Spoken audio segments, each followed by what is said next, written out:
अंधेरी रात, खामोश पहाड़ और जमीन के अंदर कैद एक ऐसी कौम जिनके बारे में नबी सल्लल्लाहु अलैहि वसल्लम ने फरमाया कि वो आखिरी जमाने में पूरी दुनिया में फसाद फैला देंगे।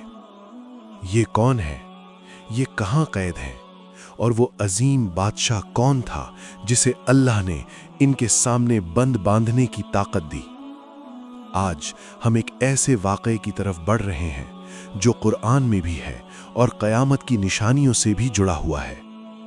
ये है याजूज व माजूज और हज़रत ज़ुल्क़रनैन अलैहिस्सलाम का हज़रत वाक़या। ज़ुल्क़रनैन को अल्लाह ताला ने ज़मीन में इक़्तिदार अता फरमाया। कुरान कहता है, हमने उसे ज़मीन में इक़्तिदार दिया और हर चीज़ के असबाब अता किए। वो सिर्फ फातिह नहीं थे, वो आदिल थे, अल्लाह से डरने वाले थे। वो जहां गए इंसाफ कायम किया, जुल्म के खिलाफ खड़े हुए और ताकत को इबादत बना। हज़रत ज़ुल्क़रनैन अलैहिस्सलाम मगरिब की सिमत बढ़े, सूरज के गुरूब होने की जगह तक पहुँचे। वहाँ उन्होंने एक ऐसी कौम देखी जो जुल्म और नाइंसाफ़ी में डूबी हुई थी। अल्लाह ने उन्हें इख्तियार दिया, चाहें तो सज़ा दें, चाहें तो इस्लाह करें।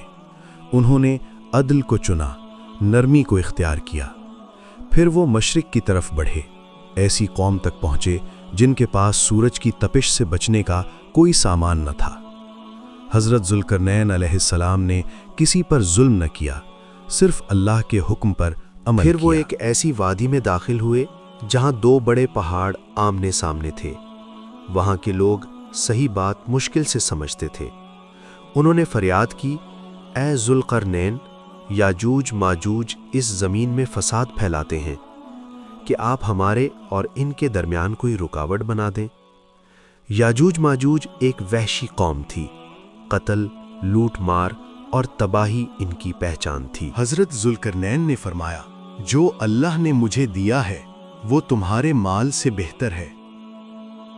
तुम सिर्फ मेरी मदद करो। लोहे के बड़े बड़े टुकड़े लाए गए, पहाड़ों के दरमियान रखे गए, आग जलाई गई और पिघला हुआ तांबा डाला गया। ये सिर्फ एक दीवार नहीं थी, ये अल्लाह पर यकीन की अलामत थी।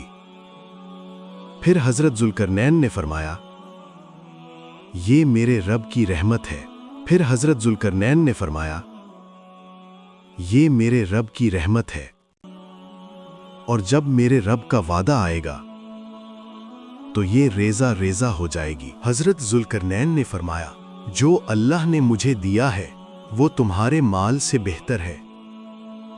तुम सिर्फ मेरी मदद करो। लोहे के बड़े बड़े टुकड़े लाए गए, पहाड़ों के दरमियान रखे गए, आग जलाई गई और पिघला हुआ तांबा डाला गया। ये सिर्फ एक दीवार नहीं थी, ये अल्लाह पर यकीन की अलामत थी। फिर हज़रत ज़ुल्क़रनैन ने फरमाया, ये मेरे रब की रहमत है। फिर हज़रत ज़ुल्क़रनैन ने फरमाया, ये मेरे रब की रहमत है, और जब मेरे रब का वादा आएगा तो ये रेज़ा रेज़ा हो जाएगी। नबी सल्लल्लाहु अलैहि वसल्लम ने फरमाया, याजूज व माजूज क़यामत की बड़ी निशानियों में से हैं। एक दिन अल्लाह का वादा पूरा होगा, दीवार कमज़ोर पड़ेगी, याजूज व माजूज हर तरफ फैल जाएंगे, पानी पी जाएंगे, ज़मीन फसाद से भर जाएगी।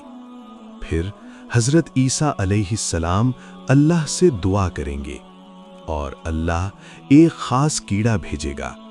एक ही रात में याजूज व माजूज हलाक हो जाएंगे। ये ताकत का अंजाम होगा और अल्लाह की कुदरत का ऐलान। ये वाक़या हमें सिखाता है, ताकत मिले तो शुक्र करो, इल्म मिले तो आजिज़ी इख्तियार करो, और इक़्तिदार मिले तो इंसाफ कायम करो। हज़रत ज़ुल्क़रनैन अलैहिस्सलाम ने दीवार नहीं, ईमान की मिसाल छोड़ी, और याजूज माजूज हमें याद दिलाते हैं कि आखिरत करीब है। आज भी हमें दीवारें बनाने की ज़रूरत है, गुनाहों के ख़िलाफ़, जुल्म के ख़िलाफ़ और नफ्स के ख़िलाफ़। अल्लाह हमें अदल, सब्र और ईमान पर कायम रखे। आमीन। अगर वीडियो अच्छी लगी हो तो लाइक करें, अपने दोस्तों को शेयर करें और चैनल को सब्सक्राइब करें। اور بیل آئکن کو پریس کرنا نہ بھولیں تاکہ اگلی ویڈیو کا نوٹیفیکیشن سب سے پہلے آپ کے پاس آئے۔